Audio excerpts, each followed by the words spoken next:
aujourd'hui avec le pasteur Joseph Prince. Nous avons lu l'intégralité du psaume 91 la semaine dernière. Il est important et impératif que vous connaissiez les promesses du psaume 91. Aujourd'hui, nous allons les approfondir. Très bien. Je dis à l'Éternel, ou Yahvé. Nous avons parlé de Yahvé la semaine dernière. Tu es mon refuge et ma forteresse, mon Elohim. Bien, mon Dieu, mon Elohim, en qui je me confie. Je me confie, ou bâtard, la confiance. Verset 3. Oui, c'est lui qui te délivre du piège de l'oiseleur. Intéressant. Le piège de l'oiseleur, c'est un piège à oiseaux. Et nous sommes comparés à des oiseaux. En fait, l'analogie et l'image des oiseaux sont souvent utilisées dans ce psaume de protection. Dieu dit donc, oui, c'est lui qui te délivre de tous les pièges que le diable vous tend. Puis-je avoir un bon amen? N'êtes-vous pas heureux d'avoir l'affirmation? Oui, au début du verset. Oui, c'est lui qui te délivre de la peste dévastatrice. Cette peste signifie un virus, une épidémie. Vous voyez ici le mot peste, cette peste dévastatrice qui signifie virus, comme l'Ebola, comme le SRAS. Eh bien oui, Dieu vous délivrera, dit-il. N'est-ce pas? Nous commençons donc à voir les promesses de Dieu dans le psaume 91. Et voici la promesse suivante. Il te couvrira de ses ailes et tu trouveras un refuge sous son plumage. Sa fidélité est un bouclier et une cuirasse. Dieu est ici représenté sous la forme d'un aigle. Et il est souvent représenté de cette manière dans de nombreuses écritures. Il te couvrira de ses ailes et tu trouveras la confiance sous son plumage. En y réfléchissant, il nous faut utiliser le langage de la Bible. Si la Bible dit que Dieu veut être un aigle pour nous protéger, nous nous demandons pourquoi. Mais vraiment pourquoi? Pourquoi un aigle? Et la dernière partie du verset dit, sa fidélité est un bouclier et une cuirasse. Un bouclier couvre la partie frontale d'une personne, tandis qu'une cuirasse est littéralement un bouclier qui entoure le corps. Il fait le tour de la personne. Comme dans les temps anciens, ils avaient une forteresse ou un fort, ou des murs qui font le tour. C'est une protection tout autour. Intéressant, la cuirasse. Sa fidélité est un bouclier et une cuirasse. Savez-vous que la Bible dit que la loi a été donnée à travers Moïse, mais la grâce et la vérité sont venues à travers Jésus-Christ? C'est pourquoi, pour vivre les promesses du psaume 91, vous ne pouvez pas être sous la loi, car tous les noms de Dieu, du premier verset, Elion, El Shaddai, font référence à la promesse d'Abraham, à des gens qui sont sous la bénédiction d'Abraham et qui ne sont pas sous la loi. M'écoutez-vous, peuple de Dieu. Revenons à ce verset. Il s'agit d'une analogie disant que Dieu te couvrira de ses ailes et tu trouveras un refuge sous son plumage. Sa fidélité, sa grâce, sa vérité, je vais vous le prouver. Ces ailes d'aigle sont une image de la grâce et ensuite de sa vérité. Nous avons les mots suivants, Chesed ve'emet, la grâce et la vérité dans l'Ancien Testament. Chesed ve'emet, comment le sais-je? Parce que le mot plumage est evra en hébreu et le mot pour elle est kanaf. À présent, kanaf est un mot très intéressant car dans la Bible d'Arbi, il est dit « Et pour vous qui craignez mon nom ». Au dernier chapitre de tout l'Ancien Testament, Malachie, il est dit « Et pour vous qui craignez mon nom, se lèvera le soleil de justice, et la guérison sera dans ses ailes ». Kanaf veut littéralement dire « aile ». Et ensuite, regardez ceci. Je vais tout de suite vous prouver que les ailes d'aigle sont le quai de la grâce dans Exode 19. Exode 19. Connaissez-vous le chapitre 19 de l'Exode? Il précède le chapitre 20. N'est-ce pas une révélation? C'est dans Exode 20 que se trouvent les 10 commandements. C'est là que se trouvent les 10 commandements. Amen. C'est là que se trouvent les 10 commandements. Dans Exode 19, Dieu les a ramenés. Ils venaient de sortir d'Égypte il y a quelques semaines.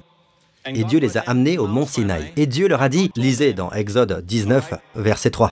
L'Éternel appela Moïse du haut de la montagne en annonçant, « Voici ce que tu diras et que tu communiqueras aux Israélites. Vous avez vu ce que j'ai fait à l'Égypte et la façon dont je vous ai porté sur des ailes d'aigle et amené vers moi. » Dieu voulait qu'ils continuent l'alliance d'Abraham, c'est-à-dire que Dieu les a fait sortir non pas parce qu'ils étaient bons, mais parce qu'il est bon. Dieu n'a pas ouvert la mer Rouge parce qu'ils étaient fidèles, mais parce qu'il était fidèle. Ils se sont plaints tout au long du chemin. À chaque pas, ils se sont plaints. Dieu ne les a pas amenés. Il n'a pas rendu douces les eaux amères de Mara, n'est-ce pas? Car ils ont obéi et parce que Dieu a respecté son alliance avec Abraham, qui est une alliance inconditionnelle. Dieu dit essentiellement, continuez dans cette alliance, la grâce vous a amené jusqu'ici, la grâce vous ramènera à la maison. Puis ils ont dit, Après ça, ils ont dit, cette période est donc représentée par des ailes d'aigle. Dieu indique que la période allant de l'Égypte au Sinaï est représentée par des ailes d'aigle. Par conséquent, la période de grâce est également représentée par des ailes d'aigle. Cela signifie que lorsque je suis sous la grâce, je suis capable de marcher plus vite, d'avancer beaucoup plus vite. Amen. Je grandis plus vite. Mes bénédictions me permettront de rendre les choses plus faciles et plus rapides. Si vous étudiez attentivement leur voyage de l'Égypte au mont Sinaï, il n'y a aucune chance qu'ils puissent le faire en 50 jours. C'est impossible, je vous le dis tout de suite. C'est impossible, même en marchant. Mais la Bible dit que même leurs jambes n'ont pas enflé pendant les 40 ans. Mais je parle de cette période, de l'Égypte au Sinaï. En d'autres termes, ils ne s'en sont pas rendus compte. Ils ont marché, marché, marché, et tout à coup, ils ont franchi d'autres montagnes. C'est une marche surnaturelle. C'est comme naître sur des ailes d'aigle. C'est une période de pure grâce. Qu'il y ait des ennemis qui viennent contre eux, qu'il y ait des catastrophes naturelles, peu importe, Dieu a pourvu à leurs besoins. Pensez-vous qu'ils étaient parfaits pendant cette période? Pas du tout, ils se plaignaient. Lisez-le, ils se plaignaient. À chaque pas, ils se plaignaient. Se plaindre est un péché. Mais Dieu dit, non, je vous ai porté sur des ailes d'aigle, comme tous vos ennemis, comme tous les manques et toutes les nécessités.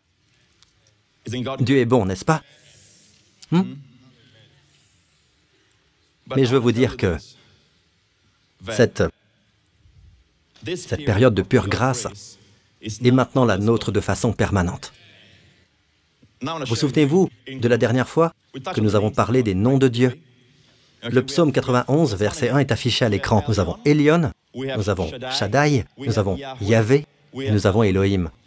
Et tous ces noms sont très importants parce que lorsque Dieu est apparu à Moïse, Dieu dit « Je suis apparu à Abraham, à Isaac et à Jacob, comme Yahvé, mais je ne me suis pas pleinement fait connaître à eux. » Sous mon nom, El Shaddai. En d'autres termes, Abraham, Isaac et Jacob connaissaient Dieu davantage comme El Shaddai que comme Yahvé. Mais si vous étudiez leur vie, Yahvé était mentionné. Ils ont invoqué le nom de Yahvé. Mais la révélation de Yahvé n'était pas forte chez eux. Il est donc important d'étudier les noms. Chaque nom a une signification. Puis-je avoir un bon amen? Nous avons donc le Très-Haut, le Tout-Puissant, le Seigneur, et Elohim est le dernier verset du psaume 91. Voici quelque chose que Dieu m'a donné il y a de nombreuses années. Je n'ai jamais entendu personne prêcher cela, mais je vous le dis, les gens s'arrêtent là et disent que les noms de Dieu sont dans les versets 1 et 2. Mais je vous dis qu'il y a le nom du Seigneur dans le dernier verset. Je le comblerai de longs jours et je lui ferai voir mon salut. Mon salut. Tout le psaume se termine par Jésus, littéralement. Mon salut veut dire Yeshua en hébreu. Voici la signification de Yeshua. Voyez-vous cela? Mais n'oubliez pas qu'il y a un autre nom que Jésus est venu révéler, et c'est très important. Même si vous apprenez le psaume 91, toutes les écritures de l'Ancien Testament, quelles qu'elles soient, elles doivent être introduites dans la Nouvelle Alliance. Vous pouvez me dire, Pasteur Prince, je ne connais pas autant les noms de Dieu. Ce n'est pas grave, enfant de Dieu. Il n'y a qu'un nom que vous devez connaître. Père. Père.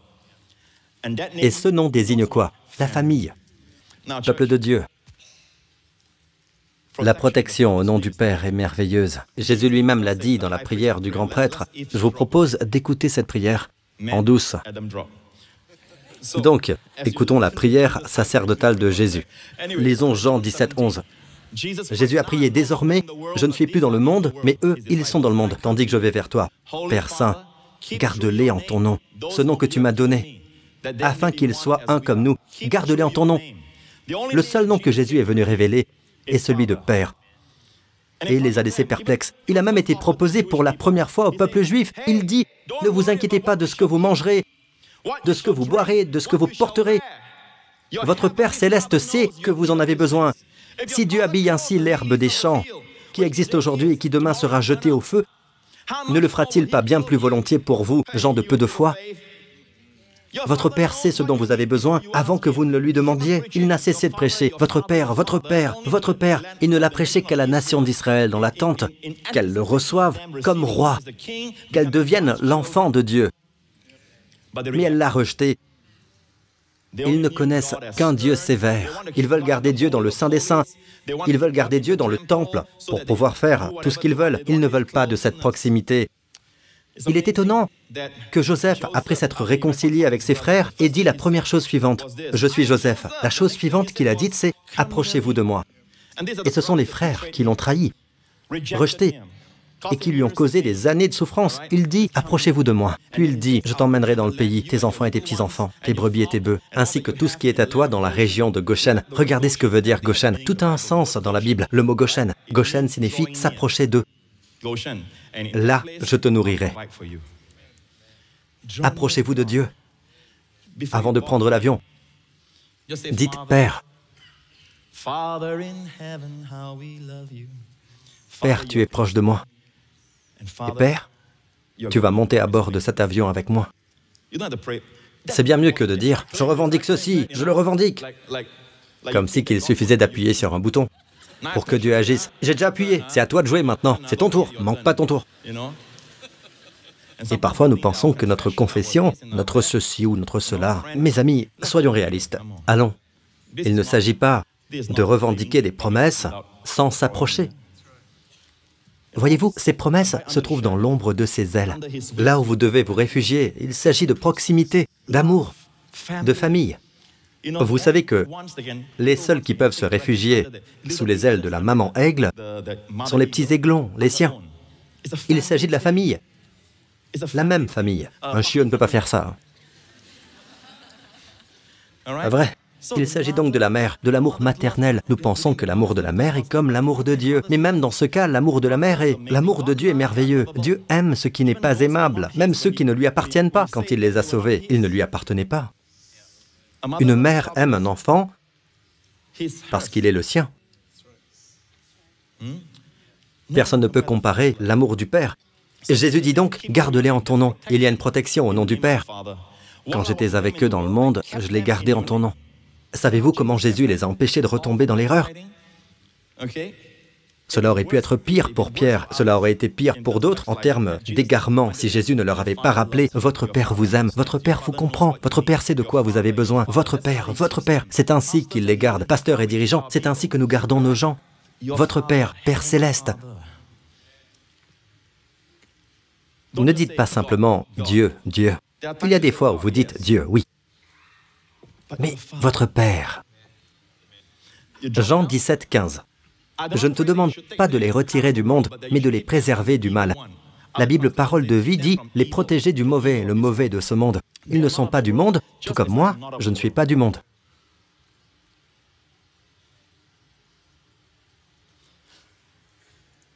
Pasteur Prince, il a prié pour ses disciples. Continuons. Je ne prie pas pour eux seulement, mais encore pour ceux qui croiront en moi à travers leurs paroles. C'est vous. C'est vous. Je ne prie pas pour eux seulement, mais encore pour ceux qui croiront en moi à travers leurs paroles. C'est vous. Dites Amen. D'accord? Enfin, le Seigneur veut que nous jouissions de l'amour du Père. Jouissez de l'amour du Père. Et tout cela se termine par ces deux versets. Père juste, le monde ne t'a pas connu, mais moi, je t'ai connu. Et ceux-ci ont reconnu que tu m'as envoyé. Ne vous attendez pas à ce que le monde comprenne votre relation avec le Père. Je leur ai fait connaître ton nom. Quel est ce nom? Quel est ce nom? Père. Je leur ai fait connaître, et je le leur ferai connaître encore, afin que l'amour dont tu m'as aimé soit en eux, et que moi, je sois en eux. Comme c'est merveilleux. Magnifique. Genèse 22. Après cela, Dieu mit Abraham à l'épreuve. Il lui dit, « Abraham. » Celui-ci répondit, « Hineni. » Me voici. En hébreu, « Hineni. » Me voici. Dieu dit, « Prends ton fils unique, celui que tu aimes, Isaac, va-t'en au pays de Morija, et là offre-le en holocauste sur l'une des montagnes que je t'indiquerai. Prends ton fils unique, celui que tu aimes, Isaac. » Réfléchissez-y. Abraham avait deux fils, l'un est Ismaël. Pourquoi Dieu a-t-il dit « ton fils unique » ? Parce que Dieu parlait de son fils unique, le fils qu'il aimait. Nous savons tous que Dieu ne voulait pas d'une offrande humaine. Il s'agissait d'un test et d'une démonstration visuelle qui sera lue pour tous les temps, pour toutes les générations, afin de voir l'amour de Dieu. Car, mes amis, c'est la première fois que le mot « amour », « ahava », est mentionné dans la Bible. La première mention est ici. Et la première mention vous parle de l'amour du Père. pour le fils. Dieu savait que c'était difficile pour Abraham, mais c'était un homme de foi. Et il l'a offert sur le mont Morija. Puis, verset 6, Abraham prit le bois pour l'Holocauste. Par manque de temps, nous sauterons certaines parties. Il a fait 3 jours de voyage, dit la Bible. 3 jours de voyage. Si nous étions à Jérusalem, je pourrais vous montrer le chemin qu'ils ont emprunté, jusqu'au mont Morija, qui est aujourd'hui le mont du Temple. La Bible dit que 2 jeunes hommes les suivaient avec un âne et du bois. Abraham leur dit, « Restez ici. Nous, mon fils et moi, irons jusque là-bas pour adorer. » C'est la première fois que le mot « adorer » est mentionné en français, mais c'est la 2e fois qu'il apparaît en hébreu. L'adoration implique la croix. Elle implique la rédemption. Lorsque Jésus a abordé le sujet de l'adoration avec la femme au puits, il lui a dit, « Ce sont là les adorateurs que recherche le Père. » Oh, c'est merveilleux, le Père recherche. Le Père recherche des adorateurs. C'est ce que le Fils a dit. Et c'est le Fils que Dieu aime. Vous voyez, vous ne saurez jamais à quel point Dieu vous aime tant que vous ne saurez pas à quel point Dieu aime son Fils, parce qu'il a donné son Fils pour vous. Alors, Abraham prit le bois pour l'Holocauste, le chargea sur son fils Isaac et porta lui-même le feu et le couteau. Ils marchèrent tous les 2 ensemble. Alors Isaac s'adressa à son père, Abraham, en disant, « Abi, mon père, Hineni, Beti, Bene, me voici mon fils. » Mon fils, ce n'est pas seulement Ben, de l'affection. Son cœur était rempli. Il avait compris ce qui allait se passer, mais son fils ne le savait pas. Il a dit, « Avi, mon père. » Il dit, « Hineni, Bene, me voici mon fils. » Isaac reprit, « Voici le feu et le bois, mais où se trouve l'agneau pour l'Holocauste? Où se trouve l'agneau pour l'Holocauste? » Abraham répondit, « Mon fils, Bene, Dieu pourvoira lui-même à l'agneau pour l'Holocauste. » Et le fils porta le bois qu'il déposa là. Abraham a dû avoir du mal à couvrir les yeux de son fils. Il était sur le point d'égorger son fils. Et la Bible dit que Dieu a dit, « Abraham, Abraham !» Il répondit, « Me voici. » L'ange dit, « Ne porte pas la main sur l'enfant, car je sais maintenant que tu crains Dieu et que tu ne m'as pas refusé ton fils unique. » Voyez-vous, comment savez-vous et comment savons-nous que Dieu nous aime? Parce que Dieu ne m'a pas refusé son fils. Il a donné son fils unique. Pour moi, pour nous. La seule différence est la suivante. Dieu a épargné le fils d'Abraham. Dieu a épargné à ce vieil homme la douleur de la mort de son fils. Mais Dieu n'a pas épargné son propre cœur. Et Dieu dit, « Regarde derrière toi. » Et il regarda derrière lui. Abraham leva les yeux et vit, derrière lui, un bélier retenu par les cornes dans un buisson. Il alla prendre le bélier et l'offrit en holocauste à la place de son fils. Dieu a donc épargné Abraham. Il ne s'est pas épargné lui-même. Encore une fois, je lisais ceci. Et j'ai toujours pensé que la raison pour laquelle le bélier est pris, et c'est vrai, c'est que Dieu veut une offrande sans tache, sans lacération. Et si le bélier avait été attrapé et qu'il avait déchiré sa fourrure, sa peau, une peau délicate, ce ne serait plus une offrande parfaite. Mais il a été retenu par les cornes. Ce n'est pas comme si... Écoutez, les béliers ne sont pas stupides. Les petits agneaux, peut-être, mais les béliers, eux, sont mûrs. Malgré cela, il s'est fait piéger. Il s'est donné, en fait. Je crois que Jésus a lutté pour aller à la croix. Quand il s'est allongé sur la croix, sur le sol, cela stupéfiait tout le monde. Je crois qu'il n'y est pas allé en résistant, en se faisant traîner, en donnant des coups de pied, d'accord? Mais Jésus y est allé et s'est livré. L'histoire se termine ainsi. Abraham retourna vers ses serviteurs. Ils se levèrent et repartirent ensemble. Attendez un peu. Abraham retourna vers ses serviteurs. Qu'en est-il d'Isaac? Il n'est pas mentionné. Selon Dieu, un seul homme est descendu. L'offrande est faite. Verset 20. Après cela, on annonça à Abraham, « Milca a aussi donné des fils à ton frère Nachor. » Pourquoi le chapitre se termine-t-il par « Ton frère a un fils » ? C'est ainsi que le chapitre se termine. Pourquoi? Si vous continuez à lire, pas dans ce verset, mais dans d'autres versets, quelques autres, je dirais, dans environ 4 autres versets, il est dit que Nachor a donné naissance à Bethuel, son fils, et que Bethuel a donné naissance à Rebecca, l'épouse d'Isaac. En d'autres termes, Abraham est descendu comme si Isaac n'était pas descendu. En réalité, Isaac est descendu dans l'histoire, mais aux yeux du Saint-Esprit, c'est la croix de Jésus-Christ. Et maintenant, le point central, la fin du chapitre, c'est l'Église. Sans la croix, il n'y aura pas d'Église. L'Église n'est pas définie par des vitraux ou des bâtiments. L'Église est l'organisation la plus puissante, la plus bénie, la plus réussie de tout l'univers que Dieu a imaginé. En effet, Dieu a tant aimé le monde. Le monde, c'est vous, qu'il a donné son Fils unique, afin que quiconque croit en lui ne périsse. Quiconque. Cela inclut tout le monde. Personne n'est exclu. Peu importe à quel point vous dites avoir sombré dans le péché, son amour vous atteint encore plus loin. Son amour est plus grand que tous vos péchés. Sa grâce est plus grande que tous vos manquements. Je ne vous demande pas d'adopter une religion. Il ne s'agit pas de religion. Il s'agit d'amour.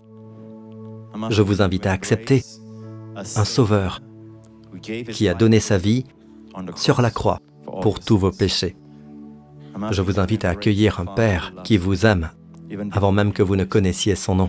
Si c'est votre cas, où que vous soyez, faites cette prière du fond du cœur dès maintenant. Dites, Père Céleste, j'ai confiance dans l'œuvre accomplie de Jésus-Christ. Il a porté tous mes péchés sur la croix. Christ a porté tous mes péchés, alors qu'il n'en avait aucun. Il a porté mes péchés et a souffert pour cette raison. Merci, Père, d'avoir ressuscité Jésus d'entre les morts, comme une déclaration que tous mes péchés sont pardonnés. Jésus-Christ est mon Seigneur et mon Sauveur, aujourd'hui et pour l'éternité. Au nom de Jésus. Merci, Père. Je suis sauvé. Sauvé éternellement, profondément béni, hautement favorisé et tellement aimé. Au nom de Jésus. Amen. Mettez-vous debout. Appréciez l'amour du Père. Amen. Ne laissez pas les feux de cet amour, le sens de cet amour, se refroidir. C'est ce que je cherche à vous dire. Le psaume 91 n'est pas une formule, il s'agit de l'amour de Dieu. Cette semaine, le Seigneur, Dieu le Père, vous bénit, vous et vos familles, avec les bénédictions d'Abraham, les bénédictions du Deutéronome 28, et le Père lui-même vous garde, vous protège, vous et vos petits, vous protège, vous et vos proches, de tout danger, de tout mal, de tout accident, de toute maladie, de toute affection, de toute personne malveillante, de toutes les puissances des ténèbres et de la puissance du malin. Que le Seigneur fasse briller son visage sur vous. Que le Seigneur Jésus brille sur vous et vous accorde sa faveur, une abondance de faveur. Que le Seigneur, le Saint-Esprit, lève son regard sur vous et vos proches cette semaine. Il vous sourit et vous accorde le shalom, le bien-être, la santé et la plénitude au nom du Seigneur Jésus-Christ. Et peuple de Dieu, dites Amen. Alléluia. Que Dieu vous bénisse, peuple de Dieu. Rappelez-vous que vous ne quittez pas cet endroit seul. Le Père est avec vous. Que Dieu vous bénisse.